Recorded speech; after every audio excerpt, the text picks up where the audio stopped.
ગુજરાતમાં આજે પણ ઘણા બધા એવા વિસ્તારો છે કે જ્યાં લોકોને પાયાની સુવિધા મળતી નથી અને આ જ પાયાની સુવિધા મળે એ માટે આપણે જોતા આવ્યા છે કે અવારનવાર તંત્રની સામે સવાલ ઉઠાવતા વિપક્ષ મેદાને આવતું હોય છે।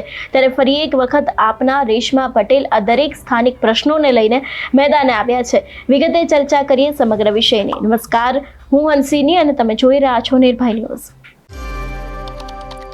મેં કહ્યું એ પ્રમાણે આપણે આની પહેલાં જોયું હતું કે આપના રેશમા પટેલ જૂનાગઢમાં પણ ક્યાંક મેદાને આવ્યા હતા જૂનાગઢના પ્રશ્નોને લઈને, પરંતુ હવે ક્યાંક રેશમા પટેલ ફરી એક વખત મેદાને આવ્યા છે। ખાસ કરીને ગામમાં નર્મદાનું પાણી નથી આવતું અને આ વાતને લઈને આગામી દિવસોમાં લડત આપવામાં આવશે ને એક નદીની અંદર લાલ પાણી આવી રહ્યું છે જેના કારણે ચામડીના રોગો થઈ રહ્યા છે તેવા આક્ષેપોની સાથે હવે રેશમા પટેલ અને તેની સાથે આમ આદમી પાર્ટી આગામી દિવસોમાં લડશે તેવી ચીમકી ઉચ્ચારવામાં આવી છે। રોડનું ઉદ્ઘાટન થઈ ગયું છે પરંતુ તેમ છતાં પણ રોડનું કામ અધૂરું છે તેવા પણ આક્ષેપો મૂકવામાં આવ્યા છે અને ખાસ કરીને લેખિતમાં આ વિષયને લઈને ઉગ્રમાં રજૂઆત કરવામાં આવશે એવું પણ ક્યાંક રેશમા પટેલ દ્વારા કહેવામાં આવ્યું છે। વધુમાં નેતાએ શું કહ્યું સાંભળીએ। જય હિન્દ। આજે અમે મજેવડી ગામમાં અમારા કાર્યકર્તા ભાઈઓને મળવા માટે આવ્યા છીએ અને ગામમાં અમારું સંગઠન મજબૂત કરવા માટે અમે આગામી દિવસોમાં જે અમારી રણનીતિ છે એને લઈને અમે ગામ વચ્ચે જશું અને ગામના જે પ્રશ્નો છે એને લઈને પણ ચર્ચા થઈ છે। આજે ખૂબ દુઃખ સાથે કહેવું પડે છે કે મજેવડી ગામમાં હજી સુધી નર્મદાનું પાણી આવ્યું નથી, તો નર્મદાના પાણીને લઈને પણ આ દરેક ભાઈઓ અમે બધા આગામી દિવસોમાં લડવાના છીએ। બીજો પ્રશ્ન, ગામનો ઉબેડ નદીમાં લાલ પાણી આવી રહ્યું છે જે ચામડીના રોગ કરે છે, જે કેન્સર કરે છે, જે ઘરે ઘરે માંદગી આપે છે, આવા જે લાલ પાણી ઉબેડ નદીમાં આવે છે અને એનો ભોગ ગામ જે બને છે દરેક ગામ માટે અહીંથી આગેવાની લઈને દરેક ભાઈઓ એના માટે પણ અવાજ ઉઠાવશે અને અમે લોકો લડવાના છીએ।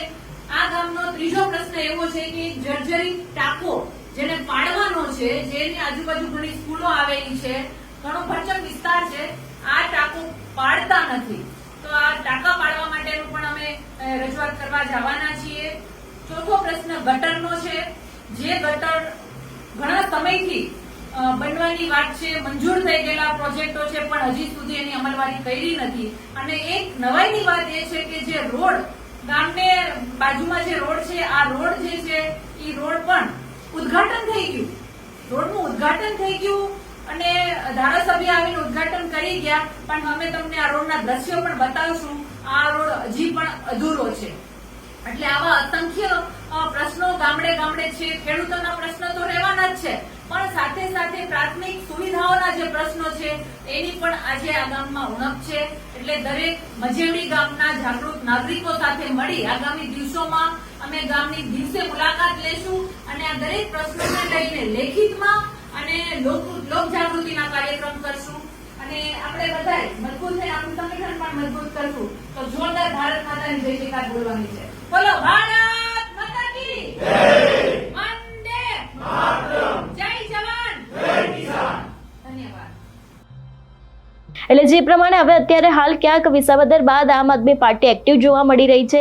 જે પ્રમાણે લોકોના સ્થાનિક પ્રશ્નો હોય એ જ સ્થાનિક પ્રશ્નોને લઈને એ લોકો અવારનવાર ઉગ્ર રજૂઆતો કરતા હોય છે, ઉગ્ર આંદોલન કરતા હોય છે, પરંતુ ક્યાંક ફરી એક વખત આપના રેશમા પટેલ સહિત આમ આદમી પાર્ટીના જે લોકો છે એ લોકો હવે સ્થાનિક પ્રશ્નોને લઈને, પાયાની સુવિધાને લઈને ફરી એક વખત મેદાને આવશે અને ખાસ કરીને આગામી દિવસોમાં ઉગ્ર આંદોલન કરી શકે છે એવી ક્યાંક ને ક્યાંક શક્યતાઓ લાગી રહી છે। જોવાનું રહેશે કે હવે આગામી સમયમાં લોકોને પાયાની સુવિધા મળશે કે કેમ। તમારું શું માનવું છે આ વિષયને લઈને અમને કમેન્ટ કરીને ચોક્કસથી જણાવજો। તેની સાથે અમારી ચેનલ નિર્ભય ન્યૂઝને લાઇક, શેર અને સબસ્ક્રાઇબ કરવાનું ભૂલશો નહીં। નમસ્કાર।